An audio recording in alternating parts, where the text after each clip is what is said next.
Today's webinar is entitled RIT 2025 Strategic Plan, a discussion with RIT alumni.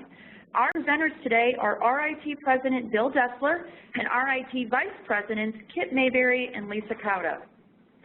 Dr. Bill Destler became president of RIT in 2007. At RIT, Dr. Destler is responsible for one of the nation's leading career-oriented universities. RIT's family includes more than 18,000 students from all 50 states and more than 100 foreign countries, 114,000 alumni around the globe, and 3,400 faculty and staff. Prior to joining the RIT family, Dr. Destler was previously Senior Vice President for Academic Affairs and Provost of the University of Maryland at College Park. Dr. Kit Mayberry was named Vice President for Strategic Planning and Special Initiatives at RIT in 2011. Previously, Dr. Mayberry served as Vice President for Special Projects and Vice President for Academic Affairs. She is presently the co-vice chair of RIT's Strategic Plan 2025 initiative. And Dr. Lisa Cauda was named Vice President for Development and Alumni Relations in July 2006. She is responsible for all of the alumni engagement activities around the world, in addition to the campus fundraising initiatives. Prior to coming to RIT in 2000, Dr. Cauda served as Assistant Vice President of Development and Campaign Director at Stevens Institute of Technology. Today, our presenters will share the progress and developments made to date of RIT's strategic plan for 2025. As you all know, RIT has gone through significant transformation over the last decade. Record-setting applications and enrollment, a successful conversion to semesters, the launch of intersession, global expansion, and more. As alumni and members of the RIT community, you have a lot to be proud of. RIT last embarked on a comprehensive strategic planning process back in 2004, and as an outgrowth of that community-wide collaborative process, the 2005-2015 Category of 1 University strategic plan was developed and subsequently implemented over the last decade. Now, in 2014, the university is envisioning its future and developing the 2015-2025 strategic plan with your involvement and input. And with that, let's get started. Kit, take it away. Thank you, Cindy, and welcome everyone. Thank you for joining us. I'm going to run through very quickly what our agenda consists of today for this hour. First, I'm going to give you a brief overview of what the strategic planning process has consisted of. And then Dr. Destler is going to talk about one of the overarching themes or concepts that has emerged from the planning process, after which you'll have an opportunity to ask us questions, a relatively brief opportunity, I think, at that point to ask us questions. Then the group, the three of us, will talk about some of the major themes that are being discussed as structuring the strategic plan, and we'll share with you what the next steps are in terms of the planning process. The strategic planning process, as Cindy suggested, the current process, began because our 2005-2015 strategic plan was just about over, having been extremely successful. So in November of 2013, we began the planning process by creating a steering committee, which I'll talk about in a minute. And we asked ourselves the question, where does RIT want to be in 2025? As you see on the slide, it will be 12 months from the first steering committee meeting until the trustees approve the new strategic plan in November 2014.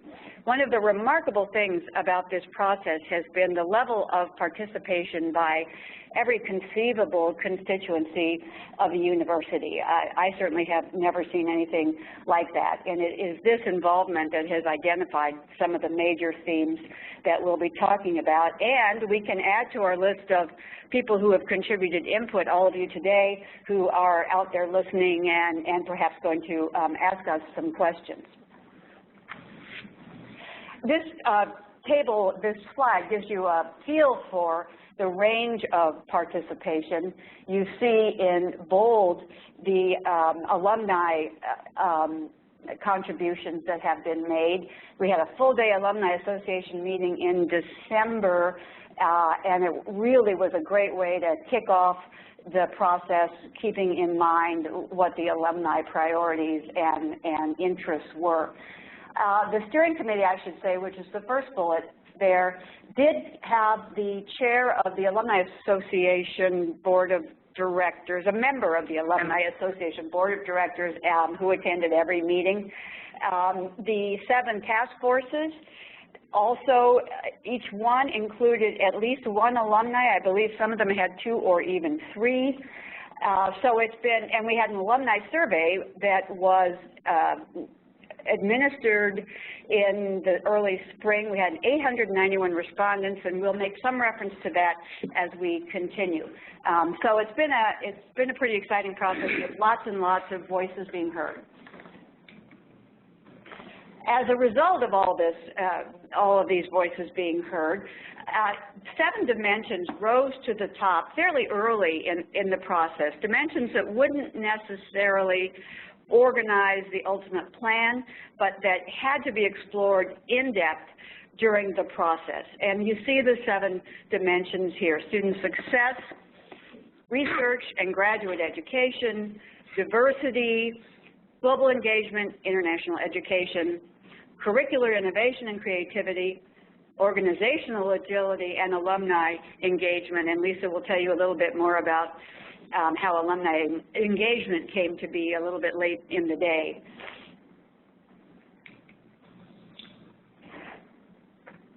Now I guess it's my turn to talk a little bit about kind of overarching concept that's emerged out of this process so far. I don't want to imply that the plan has been written and that we are not still looking for input. We certainly are. But I think that actually one of the interesting things that's come out of our own sort of self-study has been a sense that the pendulum in higher education is moving in our direction. I think the public is clearly looking more and more to higher education for just those assets that distinguish RIT as an institution, namely providing education that leads to real careers and provides real job options for graduates. As you know, 95% of our students either get employment in their field or go to graduate school full-time within 90 days of graduation. We clearly are on the right side of the affordability and positive return on investment. We're a private institution, but even so, our tuition is actually below the average of private institutions. And, of course, the return on investment in terms of employment is quite good.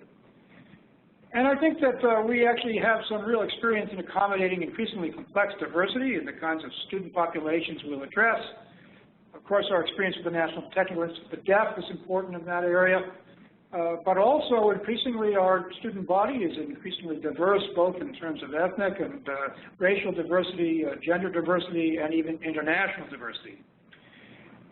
Clearly, the world is looking for more STEM area graduates, science, technology, engineering, and mathematics graduates.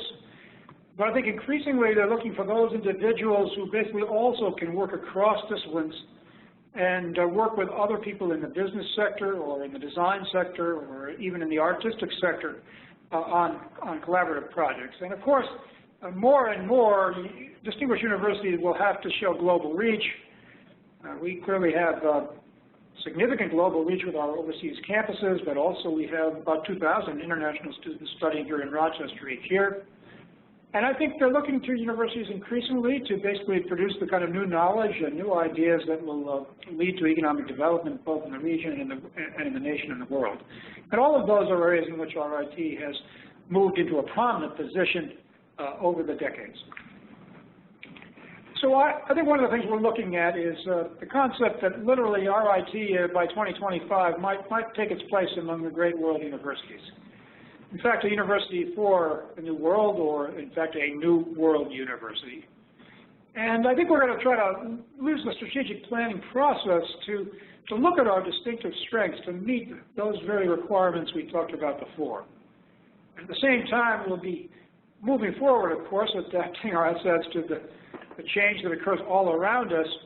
And we're going to focus on 6 themes, some of which are directly related to the previous task force group dimensions we talked about before, but clearly affordability and return on investment, innovative interdisciplinarity, our ability to basically make sure that our students can work across disciplines, where so many of the new opportunities for creative work are.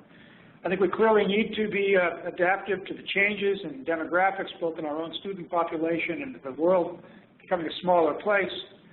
I think we need to make sure that we grow research in those areas that can really have a positive return on economic development and prepare our students increasingly for productive careers. I think we need to cement our position as an international university, and I think clearly we want to reinforce the fact that we continue to be a career-focused educational institution with a dominant presence on the undergraduate side, but with, I think, increasingly active graduate programs as well. Thank you, Dr. Destler. This is Lisa Cauda, and in just a minute we're going to invite your first set of questions or comments. And as you are typing in your questions now, I just want to draw your attention to that last bullet on Dr. Destler's slide of career education. And as Kip Mayberry mentioned earlier, we did conduct an alumni survey in the spring with 891 respondents, and I know some of those respondents are on the phone with us today, interested in what some of those results were. One thing we did find was that there were similar results, responses from all of you from across the decades. There was really equal consideration in a lot of areas, and one of those being in this student success factors. There was a high percentage, and actually 94% of you, of those respondents felt that the #1 student success factor that RIT should focus on going forward is career placement rates. And we are thrilled that we have traditionally been very strong in this area, seeing placement rates of 90 to 95% of graduating seniors being in a job within their career field or in graduate studies within 6 months of graduation. That's something that we absolutely want to maintain and continue to produce over the next decade. Secondarily, the respondents put graduation rates high on the list, and that's certainly not only a need and desire for RIT, but of course across the country. And then third, you cited course completion rates, which of course goes hand in hand with graduation rates.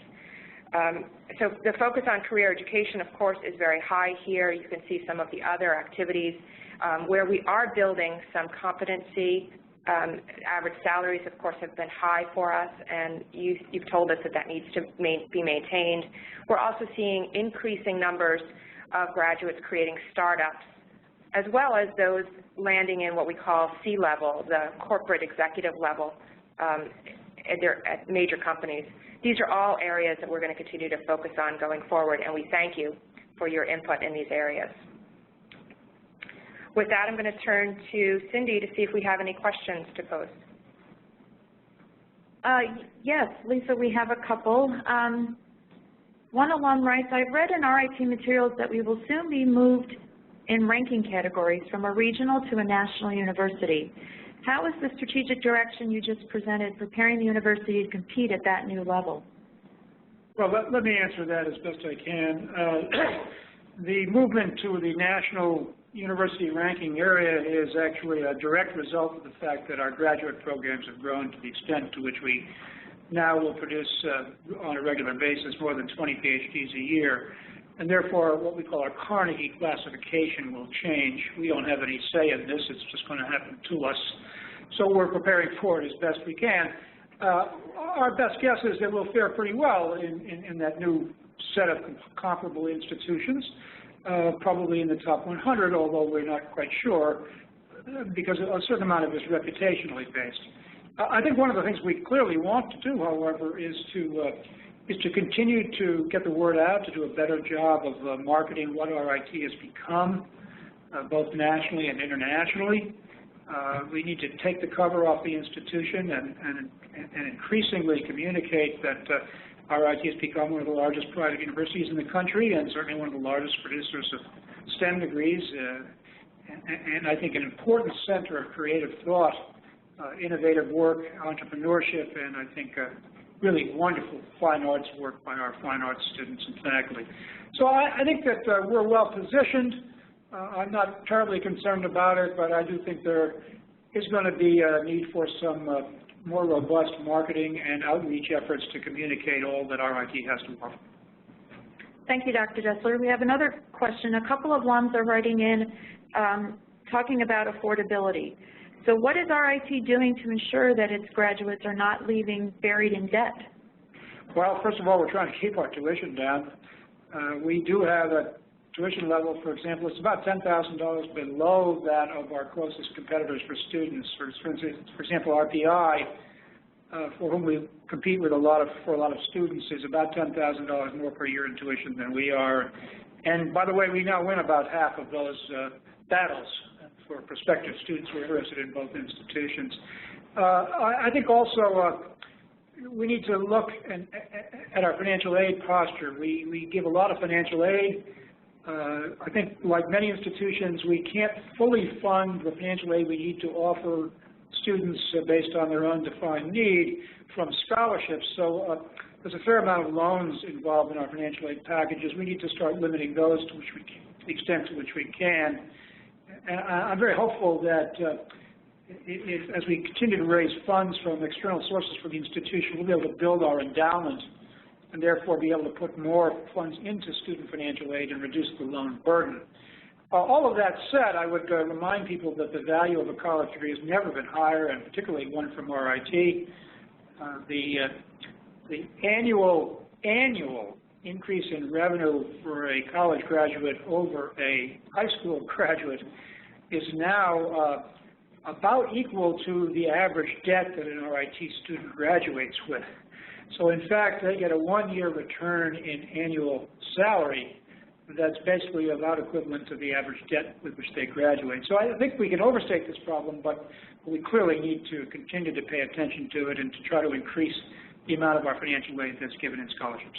And Bill, I just might add to that, as you know, that the national average, and that includes privates and state schools, for graduating debt, that is students who receive the baccalaureate, the national average of debt is $29,000, and although we wish that none of our students graduated with any debt, we are at about $21,000, so again, well below the average, and we hope we can make that number even lower.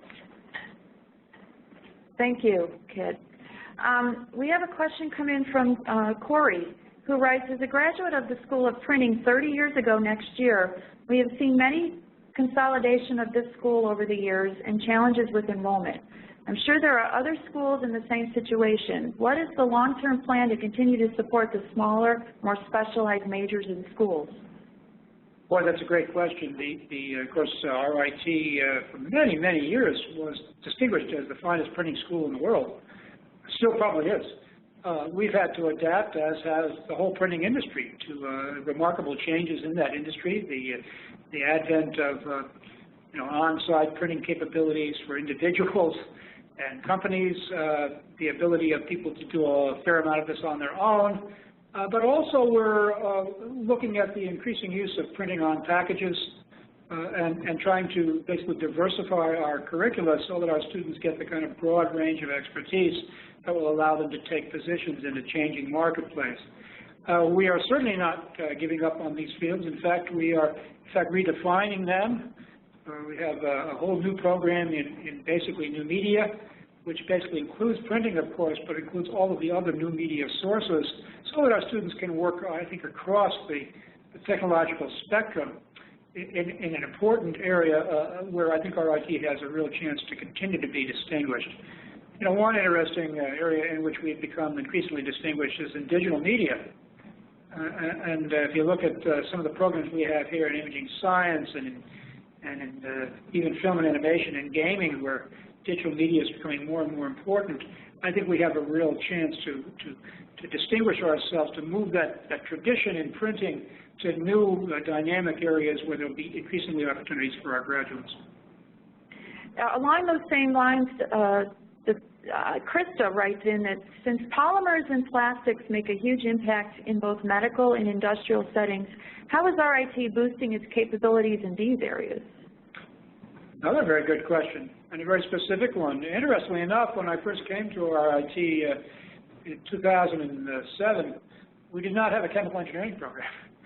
And of course, polymers and plastics are a very, very important part of any chemical engineering education. And in fact, it's a way in which RIT graduates are now participating in an industry in which they were virtually absent just a few years ago. That program, by the way, is over-enrolled. It's been a significant source of additional female enrollment in engineering, which is a very big positive for us. And so we're increasingly active in these areas, and I think they're going to see us take our place among the great schools of chemical engineering in the country. So I think we're addressing this quite aggressively here, and we've just recently had our first graduates from that program, all of whom found wonderful positions in the industry. Thank you. Keep your questions coming. We will get to as many of them as we can, but let's resume the presentation now if we could. Well, we want to talk a little bit about some of the emerging themes that are coming out of this continuing planning process. And I'll talk just quickly about a couple of them and then pass this off to my colleagues. First of all, we are going to continue to be a high-value, high-quality, career-oriented educational institution. Reassure people about that the co-op program continues to be a fundamental asset at RIT. We're not stepping back from that program at all. In fact, we're increasingly emphasizing it, and basically the new semester system allows our students to have long co-op blocks, which has made the participating companies very happy. But clearly we have to also deal with changing student demographics, different kinds of students coming from the high schools. We have to look at continuing technological advances and make sure that our programs continue to be at the forefront of industry needs. We need to make sure our students are adaptable. When a typical career is only a few years at one company, you might move to another company with a different emphasis, maybe some overlap with your previous work, but any individual is going to see a number of different opportunities during their careers now, and we want to make sure our students are capable of handling those. And I think we also need to basically be looking at perhaps offering packages for students who want to come back and refresh their capabilities after they graduate and the like, or maybe specific kinds of certificate programs of various sorts. So we'll look at all of those.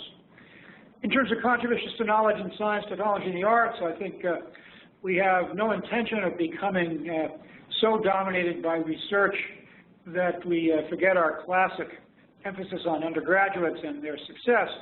But I do think that it's important to have an atmosphere at the university where everybody's learning, including the faculty, and where we're making real contributions to the frontiers of knowledge, and where our undergraduate students, as well as our graduate students, can increasingly participate in that work. So I think that you'll see some growth in this area at RIT as part of our strategic plan, but I want to reassure people that in many ways this is going to actually be an opportunity for our undergraduates, and I will certainly not allow it to be a growing area at the detriment of the quality of education we offer to our undergraduate students. Okay, this is Kit Mayberry. I'm going to talk a little bit about diversity, which has been, as you can imagine, an ongoing conversation throughout this process, and of course before that as well. In some ways, you could even say that diversity is one of the quiet themes of our strategic planning, and I'll explain that in a moment. First of all, on the level of sheer numbers, as many of you know, we are already seeing dramatic shifts in where our students are coming from, both in terms of ethnicity, nationality, and level of preparation and income level of their family. Really briefly, we're going to have many more applicants with a lower ability to pay. We're going to have more Hispanic students, fewer African American, even fewer Caucasian students applying. This is not just in the Northeast, but nationally, and many more international students. And we need to be able to accommodate these shifts in demographics and make sure that the curriculum and success are accessible to all of these students. But there's another version of diversity that we're quite proud of and are going to really capitalize on in these next 10 years, and that's at the level of academic programs and the intellectual strengths of our faculty and also our students. We have one of the most diverse program portfolios of any university that I can think of. Everything from what's in the imaging arts and science, the ceramics program, the metal program, to the chemical engineering program that Bill talked about, to liberal arts, and on, and you know the range. And we're going to make a concerted, intentional effort to leverage all of this programmatic and intellectual diversity, as well as the demographic diversity, to use it as an engine to drive the kind of innovation and creativity that we are known for and that we want to continue to distinguish us as a university. Lisa. Thank you, Kit. I'm going to speak to the fourth bullet of emerging theme that has been coming out of our planning process, and that is the critical importance of alumni engagement. And Kit alluded to the fact that this came about in an interesting way. And while the Strategic Planning Steering Committee had a lot of conversations about alumni involvement, the committee really saw alumni involvement throughout the 6 dimensions that were originally designed, as you saw in an earlier slide.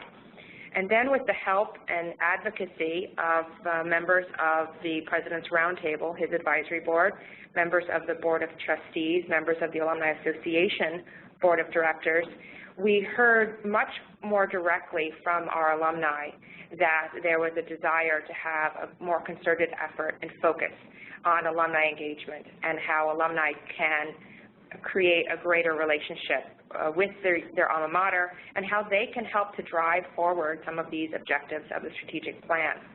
So with that, the President accepted their involvement, and many of you on the phone, I know, have been involved in this, in creating a new task force. And so the 7th dimension that Kit displayed earlier is this alumni engagement task force. So the voices of alumni are being heard at an even higher level than perhaps ever in our history. And this Alumni Engagement Task Force, dimension number 7 of the strategic plan, has been functioning now for the last couple of months and focusing on a few key areas. For example, changing the culture of the campus to embrace RIT alumni for life, establishing the culture whereby incoming students are inculcated into the life and fabric of the university, and it's explained to them that they will never leave RIT emotionally, even though they will leave with their degrees. That kind of RIT for life concept is something that alumni seem to be interested in, and we're looking forward to promoting. Alumni have also told us that they're interested in playing a more real and academic as well as volunteer role in the ongoing work of the campus. They want to be involved as mentors and volunteers. They want to do good work for their alma mater, and we welcome that. We'd like to expand that across the campus. And then thirdly, we're looking at what the benefits RIT can provide back to our alumni. Our 114,000 alumni are already dedicated and loyal, but they're interested in additional benefits from their alma mater, especially in areas of further education, taking on additional courses, whether they be for credit or for fun. And we'd love for RIT to be the first place that they come to get that additional training. So these are all areas of discussions that are going on with that task force that we hope will move into the final strategic plan. And much of that conversation has also been informed from that alumni survey that we talked about earlier. One of the other questions that was raised in that survey was, what are the key elements for RIT to focus on to continue its continued success and continuity? And you'll see on your screen the results of that question. 97% of those nearly 900 respondents placed quality teaching as important or very important. That clearly came out to be number 1. Secondarily was the recruitment of elite faculty as a high priority. Both of these well understood and pretty traditional from the kind of questions and responses we've seen from alumni for the past couple of decades. Interestingly, numbers 3 and 4 are really pretty much neck and neck, and those were the need to enhance marketing and the need for a supportive alumni body. These are clear indicators to us that alumni want to both see their alma mater's name and reputation growing in all parts of the country and really around the world, and they want to be involved in that trajectory. So we're grateful to those of you who participated in the study and who have participated in the task force, helping to get us to this point where we're hoping alumni are playing an even greater role in the future of their alma mater. With that, we're going to open the floor again for our second question and conversation period, and this will take us almost till the end of our time. So Cindy, I'll turn it back to you. Thank you, Lisa. We've got a number of questions on a variety of veins. Going back to diversity, David writes that in the U.S., the Hispanic segment is a high-growth sector. Internationally, India has surpassed China recently in wanting and looking to the U.S. for higher education. But China still remains a very big market. Are we marketing into these segments for the long term, and if so, how? Yes, very good questions. We are certainly marketing into China and India very aggressively. In fact, the two largest components of our international student population here in Rochester are, in fact, from India and China. We have a long tradition of having a very, very strong enrollment presence from India.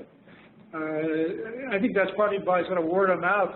Graduates have come here, students have come here, graduated, had a great experience going back, and told people that RIT is a very good place to come. And so we've had a real pipeline from India for some time. China, that's probably the fastest growing international component we have now, and we're getting more and more students from China, and we're even exploring the possibility of offering some RIT programs in China. Now, the other thing that you mentioned was the issue of the Latino students, and this is really an important issue because demographically, this is the fastest growing population segment in the U.S. And interestingly enough, it's also the segment with the lowest college attendance rate among all of the various ethnic minority groups. So we all have to be concerned about trying to make sure that Latino students in the K-12 sector are introduced to the concept of getting to college, that many of them are fully informed about how to apply to college, how to do the financial aid forms and so forth. Remember that in many of those families, English is not the first language spoken in the home. So this is going to present some real challenges to us moving forward. But I can guarantee you that we're going to pay real attention to this because our future literally depends upon it. And that's a great question.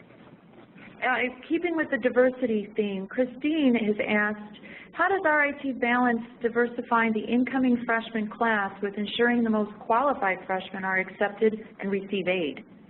Boy, that's a great question, too. You know, I've been accused of being totally unreasonable in this area because I've told our admissions staff that what I want is greater diversity, both gender diversity, racial and ethnic diversity, international diversity. Oh, and by the way, I want the number of students to increase, and I want the quality of the students to increase all at the same time. Interestingly enough, we've been able to do just that. And the reason is because the number of applications now coming to RIT from prospective students is this year for the first time going to exceed 30,000. That's almost a doubling since the time I came here in 2007. And when you have more applicants, you have happy choices, as I like to say. You basically can choose to be more selective. You can choose to be more diverse. You can choose to increase your student body. And not surprisingly, we've chosen to do all of those things and been very successful at it. So I think that that's another indication that the sort of pendulum has swung in RIT's direction. But those are exactly the goals we've set and the ones we're actually meeting. Good, thank you. Another question came in specific to faculty. Do we recruit lead faculty based upon their proven ability to teach over research interests? Yeah, that's a very good question. All faculty who we invite to come to campus to interview for positions are asked to give a presentation to our critical group of faculty and students, and we get feedback from that on their ability to communicate and their potential ability to serve as teachers. That's especially important when you're hiring new PhDs out of graduate school. When we hire more experienced faculty, then of course we have established record at their previous institution that we can draw upon to see what kind of teachers they've been and what kind of teaching evaluations they've received. I can tell you that unlike my previous institution, it is virtually impossible to be promoted here as a faculty member without being an excellent teacher. That is sort of job one in some level. We expect all of our faculty to be intellectually engaged and to be involved in scholarship and research, but there's no question but the first hurdle is to basically be regarded as being an excellent teacher and to get the kind of student response to their own teaching efforts that anybody would be proud of. Okay, thank you. Switching gears back to rankings that were referenced earlier in the presentation. One alum writes, how important are the rankings in a potential student candidate and their parents? In a report I read recently, most students are influenced by their friends. So how would RIT address the rankings relative to the word of mouth? Yes, I think another very good question. I think one of the ways you do it by word of mouth is through 114,000 alumni out there talking to their friends and the children of their friends and saying, hey, you should consider RIT. This is a really significant and important institution for you to consider as you look forward to your higher education needs. So I think there's lots of ways to do this. You can easily overstate the importance of rankings because there's so many of them out there now. You know, we have about a dozen programs ranked in the top 10 of some ranking or other, and we just recently had our design school ranked 11th in the world. So increasingly we're showing up in these rankings, and that's a good thing. But we don't want to be the rankings to be the tail that wags the institution. We want basically to just do the best job we possibly can, given our mission. And I think if we do that, then these national recognitions as shown by rankings and other measures will come automatically to the institution. Okay, back to affordability. Jim writes that with affordability and ROI in mind, what will be the allocation of school resources needed to support each level of our programs for undergraduate, graduate, and doctorate education on a per-student basis as you implement your new strategies? Well, I can't quote figures for you, but I can tell you that in fact, unlike most higher education institutions, RIT runs more like a business than most other places. And in fact, we look very closely at whether or not programs generate enough revenue to support the expenditures that are being made to support those programs. Recently, we had a strategic planning effort undertaken by our Office of Graduate Studies, looking at all of our graduate programs from master's to doctoral programs. And one of the goals they set for the future was to make graduate education break even as a cost center for the university. And I think that would be very healthy because that would mean that basically the kinds of funds that are coming in to support graduate education are adequate to support both master's and graduate level and doctoral graduate level work, and that the undergraduate tuition can be used virtually entirely for the support of undergraduates. That would be our goal. If you ask me where are we now, I would say that our master's programs are self-sufficient. Our doctoral programs are probably not totally self-sufficient yet, but we are growing research dollars and research overhead from those research dollars to help pay for those costs. And of course, our undergraduate program has basically been very well supported by tuition for many, many years. All right, we're going to switch gears a little bit because Matthew's got a burning question specific to alumni engagement, I think. So he writes, it seems like the athletic programs on many universities are key connection points between alumni and the university. The results of the alumni survey would seem to undermine that point, but the experience of other universities seems clear. How do you envision the athletic programs here growing and changing to support alumni and student spirit? You know, actually our athletic programs have been an important part of the improved student experience here at RIT. And you know, there's no question that having a Division I men's and women's hockey teams have meant a lot to the institution. I don't think we ever had a higher level of student spirit than when we went to the Frozen Four 4 years ago. I just hope we can do that again soon. We're building a new hockey arena to support those programs, and that's going to be a showcase facility that I think will serve as a magnet for not only all the students and faculty and staff to support those teams, but our community members as well will be able to come and see the games. So I think we understand the importance. Our lacrosse team was recently ranked #1 for much of the season this last year, men's lacrosse team. So I think we see this as a very important element, not the most critical element, but a very important element of how you build sort of both pride in the alums and in the current student base, build some reputation outside of the institution, and we'll be continuing to look at how we can be more effective in that area like we do in every other area. One quick thing I'd say is that one of the things I did when I came here was to lobby for our moving into the Liberty League for our Division III programs. The Liberty League is a very strong group of private institutions, including places like Rensselaer and St. Lawrence and Skidmore and Vassar, Union College, Clarkson, and the like. These are sort of comparable, very significant private universities, and I thought it was important for us to be basically competing against students from comparable institutions in terms of their academic quality. So we've made progress both in the D1 side of things and in the D3 side of things, and I think the institution will be increasingly better served by that progress. And so I would add that the affinity of our athletes back to the university and to each other as a group is phenomenal, and that's perhaps what the question was in part relating to. We have to keep up those relationships that are forged from these affinity groups, and I think we're doing more of that. We're doing more athletic reunions, especially in our homecoming weekend every October, because we do know that while most of our students did not come to RIT specifically to play a sport, they found some great friends and skills from those athletics, so we have to keep moving those relationships forward. Yeah, and I'd also mention that we all ought to be proud of these programs because the average GPA of our student athletes is a bit higher than the overall student average. Their graduation rate is a bit higher than the overall student average. And that is true for our Division I teams as well. We don't offer athletic scholarships, but we still compete with the very best teams in the country. So we should take pride not only in the accomplishments of our student athletes, but the way in which we do this.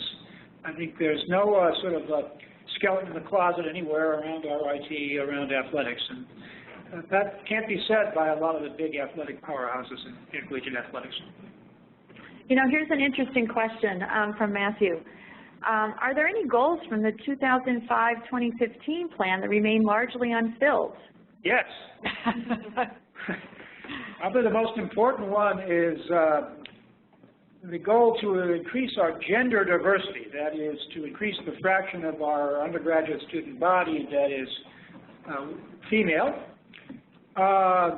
In fact, when I came in 2007, we were at about 32% female. We're now at about 33 or 34%, but my goal was to get up to 40%. Now you might say, why not 50%, Bill? But I basically thought that, once we got up to 40% with 10% of the guys in their dorm rooms staring at computer screens all the time, it would look like 50% anyway. So I think that's one area where we haven't achieved our goals. And interestingly enough, there's a good reason for that, and that is that our fastest growing student programs have been in the computing area. And as most of you know, computing programs, computer science and the like, do not attract nearly as high a fraction of women as do other academic programs. Even engineering attracts a higher fraction of women than do computing programs. And so we've grown most in the area where it's harder and harder to recruit females. So we have various strategies which we're going to employ to address this question, and we are going to continue to fight to make progress towards that goal. A question from David specific to digital technology and the rate of change that digital technology is affecting careers where people need to update their skills. Does RIT or will RIT have a strategy either through courses, seminars, or boot camps or certificates so that alumni and others can turn to RIT to update their digital skills? Yes.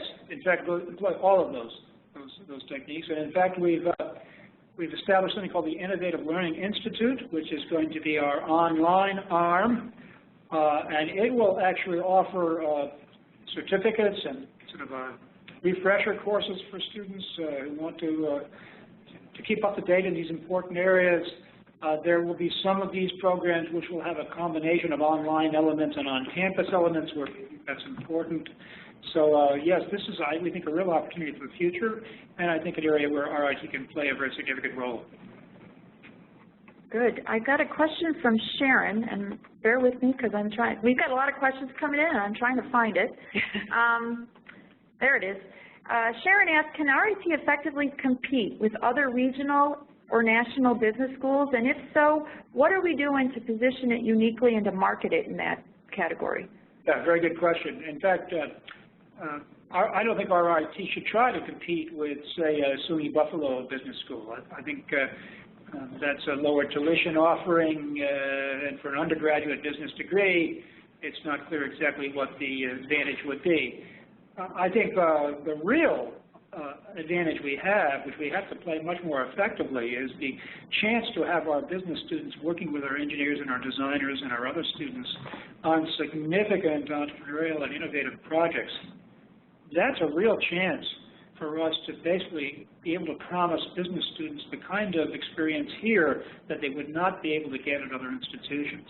And I think that's a real opportunity for us and one which we have to get to work on. And I think that once we do that, I think you'll see that we'll see a lot of increased interest in our business programs here. Okay, we're going to go back a question before that one. Jonathan just wrote in, how will online play a bigger role in addressing the future of education, and how will we compete with MIT, Harvard, and others in those efforts? Yeah, that's a very good question, because there's been a lot of discussion in all kinds of media about these massively online courses with thousands and thousands of students signing up and the like. We have to do a little reality check here. Okay, first of all, Harvard and MIT and Stanford are offering courses to thousands of students, but interestingly enough, they're not giving credit for those courses. And I don't think they will, and you certainly will never be able to get a Harvard or MIT or Stanford degree from those courses. So we have to be a little more realistic about, exactly what we're talking about here. I think there will be an increasing place for online education, both degree-oriented and certificate-oriented. And I think that you'll see, especially for adult learners, that this will be an important part of the way in which they will keep abreast of the latest developments in their field. But I don't think it will overwhelm the current model of higher education. At RIT, I mentioned our application's been rising like a phoenix.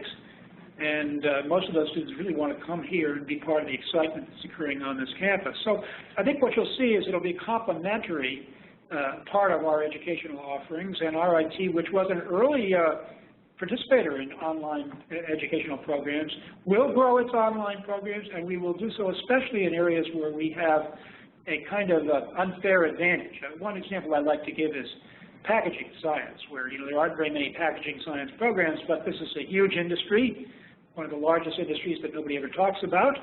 So we could do online packaging science programs and courses, I think, to significant audiences all around the world.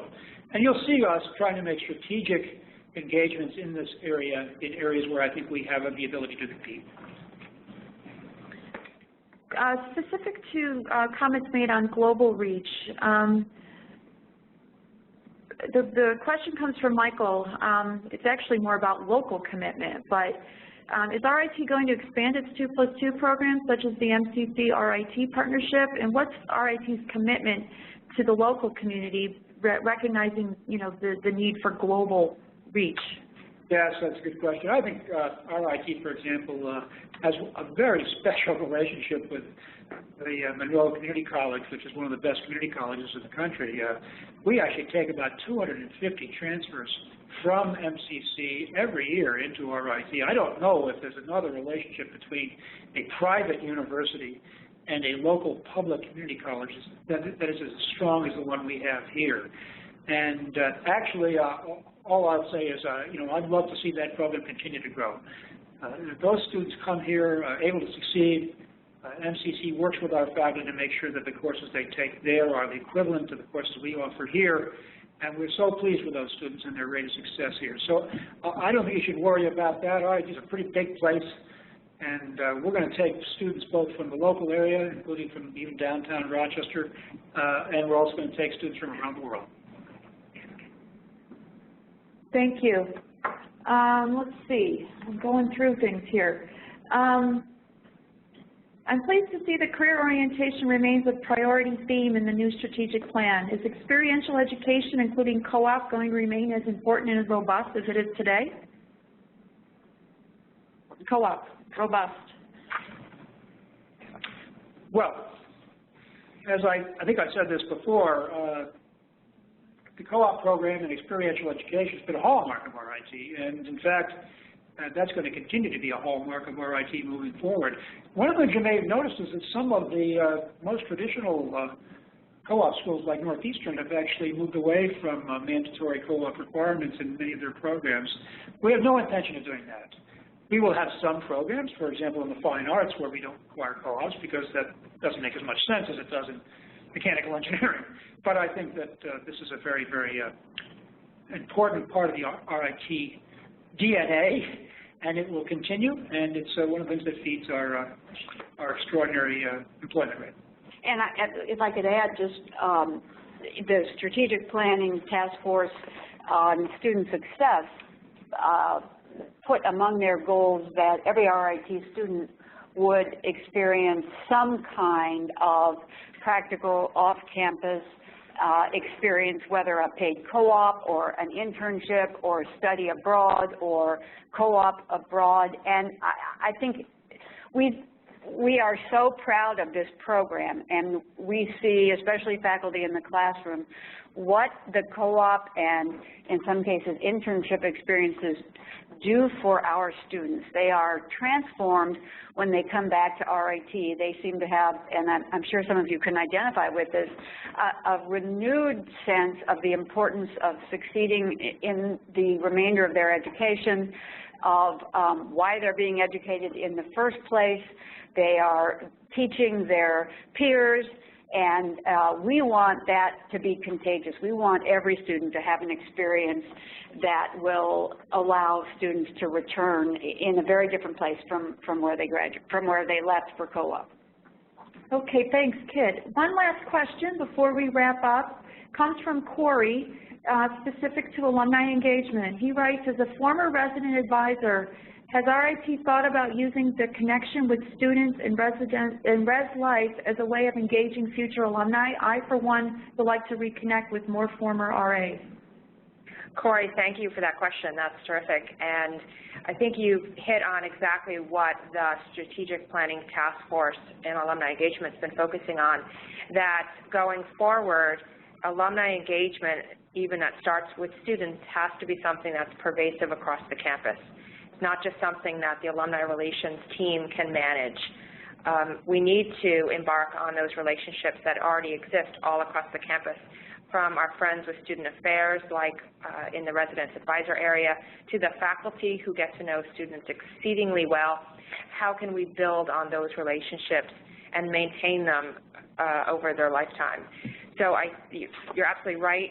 That's something we need to do. We are doing a lot of that right now with some of those affinity programs that we've mentioned. We could do more, and we would love to do some resident advisor reunions. And Corey, I thank you for volunteering yourself, as we like when an alum puts up his or her hand. We'll certainly reconnect with you and see how you could help us to put together some of those initiatives, both for today and for tomorrow. Thank you, Lisa. Well, folks, I think that's about all the time we have for questions. Any additional questions, however, please feel free to email them to ritalum@rit.edu or tweet them to RIT_alumni with the hashtag #MeRIT. Okay, sorry, Lisa. Well, Kit's just going to take a moment to walk through what's coming next with the strategic plan. Right. I want to give you some sense of closure, even though we won't actually reach that closure until the middle of November. So you may be wondering what we're doing now. It appears that we've made a lot of progress, and that is true. We're in the process, the steering committee being the we, pulling all the task force reports together, as well as the input that we talked about earlier in this webinar, and creating themes and dominant ideas. And in fact, that's where the themes that we've shared with you have largely come from. In July, we have our annual summer trustee meeting, and we are dedicating a big chunk of that meeting to discussion of the strategic plan and its status, and we're looking forward to that and trying to make the most of that meeting. Then, for the rest of the summer, a small subgroup will be, based upon all of this input we've been talking about, and the trustees will be writing a draft of the plan, which is will be a combination of narrative and sets of goals and then supporting strategies. In the first month of school, really September, there will be a lot of input from the community. If you look at that earlier slide that showed you where the input was coming from, a lot of that we will probably replicate. My guess is we'll have another Reddit. The president quite enjoyed the Reddit. We will have 1 or 2 open forums. We will have email, an email address that people can write into, an online forum discussion. You name it, we'll have it. We're going to try to get as much response as we can to the draft. We'll revise the draft on the strength of that and then take it to the trustees in the November meeting, and we are quite confident that we will receive their approval, after which, and this doesn't appear on your slide, we have to really find some elbow grease remaining somewhere and create a plan for implementing the new strategic vision and plan. Good, thank you. Again, if you have any further questions, we will direct them to the corresponding presenters. Just email us at ritalum@rit.edu. We thank our presenters, Bill, Kit, and Lisa, for their time today, and we thank all of you out there for joining us for today's webinar. Please feel free to join us again in July for our next installments of Me RIT. On July 9th, our experts will come and share with you how you can partner with your soon-to-be college student on his or her first experience. They will share with you ways that you can assist your student to make that very important transition. And also on July 31st, you can take a virtual tour of the art and architecture of the Renaissance period as you travel virtually from Florence to Venice.